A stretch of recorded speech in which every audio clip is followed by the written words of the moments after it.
Hello dear student, আসসালামু আলাইকুম সবাইকে। আজকে একটা এমসিকিউ সলভ করাবো। এটা শর্টকাট টেকনিকের মাধ্যমে সলভ করাবো। তো এই এমসিকিউটা হচ্ছে এসএসসি ফিজিক্সের ভেক্টর অধ্যায়ের একটা ইম্পর্টেন্ট এমসিকিউ। তো এটা অনেক কয়টা ভার্সিটিতে আসছে। এটা ঢাকা ভার্সিটিতে আসছে, রাজশাহী ভার্সিটিতে আসছে, চট্টগ্রামে আসছে, যতগুলো ভার্সিটি আছে সবগুলোতেই কিন্তু একবার না একবার আসছে। দেখো আমাদের এমসিকিউ কি বলছে। এ একটা ভেক্টর এটা এবং বি একটা ভেক্টর এটা। এখন দেখো এ ভেক্টরের ক্ষেত্রে আই এর সঙ্গে আছে 1, যে সঙ্গে আছে -3, কে সঙ্গে আছে 5। বি ভেক্টরের ক্ষেত্রে কিন্তু আই এর সঙ্গে দেখো এ একটা কথা আছে, আমাদের এর মানটাই বের করতে হবে।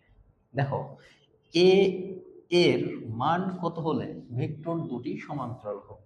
আমাদের প্রশ্নে কি বলছে, এ এর মানটা কত হলে ভেক্টর দুটি সমান্তরাল হবে। তাহলে আমাদের এই এর মানটাই বের করতে হবে।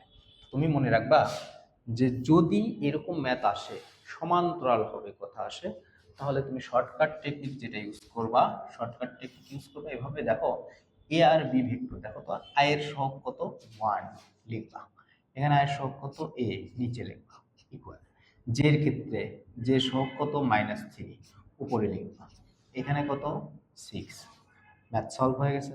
কেমনে দেখো 1/a এটাতে ভাগ দিলে -1/2, অতএব a ইকুয়াল -2। তোমার অ্যান্সার হবে দেখো বি নাম্বার। কত সহজ না? বুঝছো? বুঝলে তো খুবই ভালো, কারণ এই ম্যাথটা তোমার ভার্সিটি এমসিকিউ আসবে। ঠিক আছে, ওকে, ঠিক আছে। ধন্যবাদ সবাইকে, আবার দেখা হবে নেক্সট ক্লাসে।